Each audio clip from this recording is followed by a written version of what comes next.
and welcome to this video. I'm Ebony Pham and we are going to be looking at some different machines and equipment. In this video we're going to be looking at a jigsaw. We're going to talk about using the jigsaw now. The first thing that we need to be aware of is that we wear safety glasses when we're using it, ear protection when we're using it, clothing that's going to stop the dust from getting on us, dust mask if necessary, and also when we're using it we must make sure that the cord doesn't foul the blade and cut through the cord. So we put the cord over our shoulder to keep the cord away from the cutting area.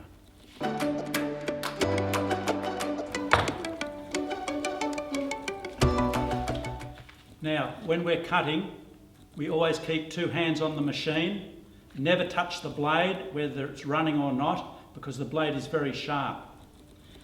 When we're about to cut, we have the saw base flat on our workpiece.